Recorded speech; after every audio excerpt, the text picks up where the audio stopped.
رسول اللہ صلی اللہ علیہ وسلم کے جو دنیاوی معاملات میں یعنی جس میں آپ نے کہہ دیا کہ یہ میرا اپنا مشورہ ہے، وہاں پہ ان کا اپنا مشورہ تھا، وہاں ان کی اپنی بات تھی.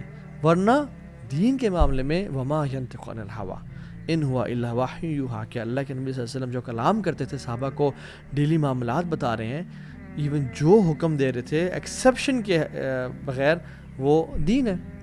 اور ایک فورتھ میتھڈ بھی ہے جو کہ ڈریمز کا میتھڈ ہے، وحی کا، جو ہم وحی کی بات کر رہے تھے کہ revelation behind a veil, angel who brings down the ayat, and the fourth is dreams. Dreams بھی وحی ہوتی ہے، لیکن رسول اللہ صلی اللہ علیہ وسلم کو ڈریمز کے ذریعے آپ کو کوئی یعنی حلال اور حرام کے احکامات نہیں دیا جاتے تھے، ٹھیک ہے، لیکن وہ ایک فارم آف وحی ہوتی ہے کہ آپ نے کیا کرنا ہے، وہ اللہ کی طرف سے ہوتی ہے. لیکن حلال اور حرام کے احکامات وہی ڈریمز کے تھرو نہیں ہوتے، because dreams are something that are not tangible اس طرح سے، ٹھیک ہے. تو اللہ کے نبی صلی اللہ علیہ وسلم ریولیشن کی فارم میں، حدیث کی فارم میں بہت ساری باتیں صحابہ کو کہہ دیا کرتے تھے. So this was the first doubt. Second doubt is making it very brief and short, کہ لوگ کہتے ہیں only Quran is enough for اس، اور اس میں یہ قرآن کی ایک آیت کی تلاوت کرتے ہیں کہ جس میں اللہ سبحانہ وتعالیٰ کا حکم ہے کہ اولم یکفیہم انا انزلنا علیک الکتاب یتلی علیہم، کیا ان کے لیے کافی نہیں ہے کہ ہم نے ان پہ کتاب نازل کی جو ان کے اوپر پڑھی جاتی ہے، کیا ان کے لیے کتاب کافی نہیں ہے؟ تو لوگ اس بیسس پہ انفارچونیٹلی کہتے ہیں کہ ہمارے لیے کیا قرآن کافی نہیں ہے، ہمیں کیا حدیث کی یا اور چیزوں کی ضرورت ہے. تو ان بیچاروں کو یہ سمجھانا چاہیے کہ ساق و سباق دیکھا کریں، کچھ پڑھ لیں، کچھ سمجھ لیں، کچھ سیکھ لیں کہ جب کوئی آیت نازل ہوتی ہے تو اس کے پیچھے آگے کیا بات ہو رہی ہے، وہ کس کانٹیکسٹ میں نازل کی گئی ہے. تو اس میں کانٹیکسٹ یہ تھا کہ کفار مکہ اللہ کے نبی صلی اللہ علیہ وسلم سے، یا ایون جنرل کفار بھی کہا کرتے تھے کہ آپ ہمیں کوئی ایسا معجزہ دکھائیں ڈسپائٹ آف شک قمر، یعنی مون کے 2 حصوں میں ٹوٹنا اور وہ سارا، آپ کچھ اور کام کریں کہ جیسے آپ آسمان پہ چڑھیں اور کتاب لے کے آئیں، یا اوپر سے آسمان سے کوئی دروازہ کھولے اور آپ کو فرشتے آ کے نازل ہوں آپ پہ اور آپ کو کتاب دیں، اور اس طرح کہ ہمیں کوئی ان یوزول چیزیں کر کے دکھائیں، ہمیں کوئی معجزات دکھائیں تاکہ ہمیں یقین ہے کہ آپ نبی ہیں. تو پھر اللہ تعالیٰ نے یہ نازل کیا کہ کیا ان کے لیے قرآن کافی نہیں ہے ایز اے معجزہ، as a miracle it self, جو ان پہ قرآن کی آیات پڑھی جاتی ہیں، ان کے سائنٹیفک میریکلز، قرآن کے لنگوسٹک میریکلز، کیا ان کے لیے کافی نہیں ہے؟ اور ہم اس کو سبحان اللہ کس اینگل سے بیان کرتے ہیں؟ قرآن میں تو خود آیا وَأَنزَلْنَا إِلَيْكَ الذِّكْرَ لِتُبَيِّنَ لِلنَّاسِ، ہم نے آپ اس ذکر کو نازل کیا قرآن کو تاکہ آپ اس کو ایکسپلین کریں. اور حدیث کیا ہے؟ قرآن کی ایکسپلینیشن ہے. اللہ تعالیٰ کہہ رہے ہیں کہ آپ اس قرآن کو ایکسپلین کریں، تو اگر وہ سیوڈ نہیں ہے تو پھر how can we understand the Quran? قرآن میں آتا ہے وَأَنزَلَ اللَّهَ عَلَيْكَ الْكِتَابَ وَالْحِكْمَةَ، کہ ہم نے آپ پہ کتاب نازل کی اور حکمت نازل کی. یعنی کتاب تو قرآن ہے، تو حکمت کیا ہے؟ تمام صحابہ، مفسرین، ہمیشہ سے لوگ یہی سمجھتے آ رہے ہیں، اور علماء جو اللہ کے نے صحابہ کو پڑھایا بتایا کہ وہ حکمت سے مطلب حدیث ہے، کہ فرام دس حکمہ مینز حدیث. اسی طرح سے قرآن میں آیت ہے ابراہیم علیہ السلام کی دعا، ربنا وابعث فیہم رسولا منہم یتلو علیہم آیاتک ویعلمہم الکتاب والحکمہ، اے اللہ میرے آنے والی جنریشنز پہ نبی بھیجیں، رسول بھیجیں جو ان پہ آیات کی تلاوت کرے، یعنی ان کو کتاب کا علم دے اور حکمت کا علم دے، یعنی قرآن اور حدیث کا علم دے. یہاں پہ جب کتاب اور حکمت کٹھے آتے ہیں تو دس مینس کتاب از قرآن اینڈ حکمہ مینس حدیث، اور یہ تمام صحابہ ہی سمجھا کرتے تھے. لیکن ہم لوگ آج انفارچونیٹلی 21st سینچری میں آ کے سمجھتے ہیں نہیں جی نہیں، ہمیں اس کی ضرورت ہی نہیں ہے. ٹھیک ہے.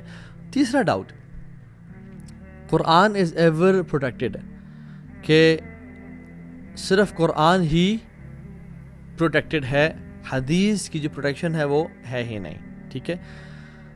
اور وہ یہ آیت کوٹ کرنا اِنَّا نَحْنُ نَزَّلْنَا الذِّكْرَ وَإِنَّا لَهُ لَحَافِظُونَ، ہم نے اس ذکر کو نازل کیا اور ہم ہی اس کے محافظ ہیں. سورہ حجر آیت نمبر 9. تو بات یہ ہے کہ ذکر سے مراد کیا ہے؟ اللہ تعالیٰ نے یہ تو نہیں کہا کہ اِنَّا نَحْنُ نَزَّلْنَا الْقُرْآنَ وَإِنَّا لَهُ لَحَافِظُونَ، ہم نے قرآن کو نازل کیا اور ہم ہی اس کے محافظ ہیں. یہاں پہ ذکر سے مراد پورا کا پورا دین ہے، وحی ہے، اور وحی سے مراد قرآن اور حدیث دونوں ہیں. ٹھیک ہے. اللہ تعالیٰ نے یہاں پہ پرائمریلی تو قرآن کا ذکر کیا، لیکن سیکنڈری طور پہ حدیث کا ذکر بھی کیا. آپ مجھے بتائیں کہ اگر اللہ تعالیٰ نے حدیث کی پروٹیکشن کا ذمہ نہیں لیا، چلیں میں آپ کی بات مان لیتا ہوں اور صرف قرآن کو پروٹیکٹ کیا, تو پھر ہاؤ کین اللہ سبحانہ وتعالیٰ ڈیمانڈز فرام اس کہ تم رسول کو فالو کرو, رسول کی سنت پہ چلو, جب رسول کی سنت اور حدیث پروٹیکٹڈ ہی نہیں ہے انفارچونیٹلی. مجھے اب یہ بتائیں, میں اگر آپ سے کہتا ہوں کہ فلاں ایک رول ماڈل ہے, تم یار ڈریسنگ بھی اس کی طرح کرو, چلو بھی اس کی طرح, لیٹو بھی اس کی طرح, اور اپنی ڈیلنگز بھی اس کی طرح کرو, smile as he smiles, meet people as he meets people, اور اس طرح کی سارا تم نے کرنا ہے. بٹ وہ رول ماڈل انفارچونیٹلی ایگزسٹ ہی نہیں کرتا. یو ول سے کہ یار یہ کیسی کریزی ڈیمانڈ ہے بھائی, وہ بندہ ایگزسٹ ہی نہیں کرتا اور آپ کہہ رہے ہیں کہ اسے فالو کرو. اللہ تعالیٰ کہہ رہے ہیں لقد کان لکم فی رسول اللہ اسوۃ حسنہ, اللہ کے نبی کی زندگی میں بہترین نمونہ ہے. ان کا واش روم جانا, ان کا سونا, ان کا کھانا کھانا, ان کا کھانے کے لیے بیٹھنا, ان کا لوگوں سے ملنا, ان کی پبلک ڈیلنگز, اگر وہ پروٹیکٹڈ نہیں ہے تو پھر اللہ کے نبی اللہ سبحانہ و تعالیٰ کیسے ہم سے ڈیمانڈ کر رہے ہیں کہ ہم انہیں فالو کریں؟ دس از رانگ ڈیمانڈ, رائٹ؟ والعیاذ باللہ. اللہ تعالیٰ کہہ رہے ہیں وَمَن یُطِعِ الرَّسُولَ فَقَدْ أَطَاعَ اللَّهَ, جس نے رسول کی اطاعت کی اس نے اللہ کی اطاعت کی. اور ہم کہہ رہے ہیں وہ حفاظت ہی نہیں اس کی. اللہ تعالیٰ کہہ رہے ہیں وَمَا آتَاكُمُ الرَّسُولُ فَخُذُوهُ وَمَا نَهَاكُمْ عَنْهُ فَانْتَهُوا, جو اللہ کے نبی تمہیں دے دیں حدیث کی فارم میں یا ایون قرآن کی فارم میں بھی, وہ قرآن بھی تو اللہ کے نبی کی زبان سے نکل رہا ہے نا, اس کو پکڑ لو, اور جس سے روک دیں اسے رک جاؤ. ہم کہہ رہے ہیں نہیں, ہمارے پاس بک تو آ گئی ہے لیکن ہمارے پاس جو اللہ کے نبی کے باقی کلمات ہیں وہ نہیں آئے. قُلْ إِن كُنتُمْ تُحِبُّونَ اللَّهَ فَاتَّبِعُونِي يُحْبِبْكُمُ اللَّهُ, اگر تم اللہ سے محبت کا دعویٰ کرتے ہو تو فَاتَّبِعُونِي, میری اطاعت کرو, مجھے فالو کرو, مجھے کاپی کرو. اور ہم کہتے ہیں کہ نہیں, حدیث تو پروٹیکٹڈ ہی نہیں ہے, تو ہم کس طرح سے اللہ کے نبی صلی اللہ علیہ وسلم کو فالو کریں؟ عجیب کانسیپٹس. اسی طرح سے ہی میں آپ کو ویب سائٹس آپ کو نظر آ رہی ہوں گی سامنے, ان میں آپ دیکھیں کہ ایسی بات نہیں کہ صرف حدیث میں ہی ملاوٹ کی کوشش کی گئی ہے, قرآن میں بھی ملاوٹ کی کوشش کی گئی ہے لیکن اللہ تعالیٰ نے اس کی حفاظت کی. اسی طرح سے حدیث میں بھی ملاوٹ کی کوشش کی گئی ہے, اللہ تعالیٰ نے حدیث کی حفاظت کی.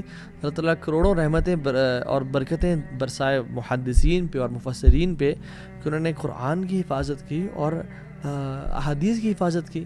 ورنہ لوگوں نے تو قرآن کو بگاڑنے کی کوشش کی. کہ یہ جو ویب سائٹس ہیں, you just Google these web sites, اور یہ بھی ویب سائٹ آپ دیکھ لیں, آپ کے سامنے ہے, اس میں کتنے پیارے پیارے ناموں کے ذریعے فیک اسلامک ویب سائٹس کو پروموٹ کیا جا رہا ہے, جہاں پہ قرآن کی ڈفرینٹ آیات کی ڈفرینٹ انٹرپریٹیشنز اور قرآن کی آیات کو بھی بدلا گیا ہے. ٹھیک ہے, تو یعنی قرآن میں بھی رد و بدل کرنے کی کوشش کی گئی لیکن اللہ نے اس کو حفاظت فرمائی. اسی طرح سے آپ یہ والی ویب سائٹ دیکھ لیں, اس سے کی مختلف آیات ہیں. اللہ تعالیٰ قرآن میں کہتے ہیں میرے بھائی اور بہنوں, ان علینا جمعہ وقرآنہ فاذا قرأناہ فاتبع قرآنہ ثم ان علینا بیانہ, کہ ہمارے اوپر ہے قرآن کو جمع کرنا اور اس کا پڑھانا. ٹھیک ہے, اور پھر ایک آیت اسکپ کریں اور فرمایا ثم ان علینا بیانہ and upon us is its explanation. یہ آپ کے سامنے قرآن کی آیت اور ریفرنس آ گیا ہوگا کہ ہمارے اوپر ہے اس کی ایکسپلینیشن جو کہ حدیث کی فارم میں ہے. اور ہم کہتے ہیں جی اللہ تعالیٰ نے اپنی ذمہ داری تو لی ہے لیکن حدیث انفارچونیٹلی پروٹیکٹڈ نہیں ہے. چوتھی چیز یہ کہنا کہ حدیث ایڈز اور سبٹریکٹس نتھنگ ٹو اور فرام ریلیجن. لا الہ الا اللہ, یہ ہم کیسی بات کرتے تھے؟ مجھے اب یہ بتائیں, قرآن میں یہ تو ذکر ہے کہ نماز پڑھو, لیکن نماز شروع کس طرح سے کرنی ہے؟ کیا ہمیں اس کا علم ہے؟ نماز اللہ اکبر سے شروع کرنی ہے, استغفر اللہ سے شروع کرنی ہے, سجدے سے نماز شروع کرنی ہے, رکوع سے شروع کرنی ہے, تحیات تشہد میں کیا پڑھنا ہے, رکوع میں کیا پڑھنا ہے, یعنی کس طرح سے نماز کے لیے وضو, ہم نے وضو ایگزیکٹلی, وضو سے پہلے کی دعا کیا ہے, وضو کے نلیفائرز کیا ہیں, وضو کو توڑ دینے والی چیزیں کیا کیا قرآن میں ہے. قرآن میں مصارفین زکوٰۃ تو ہے لیکن قرآن میں ہے کہ اتنے % زکوٰۃ دو. قرآن میں سبحان اللہ حج کے ارکان سارے مینشنڈ ہیں کیا؟ یعنی قرآن میں تو ہمیں بیسک احکامات دے دیے گئے, ہاں کچھ کی ڈیٹیلز میں نہ ڈالا گئے, لیکن یہ رسول اللہ صلی اللہ علیہ وسلم کی لائف ہے جس سے ہمیں احکامات ملتے ہیں.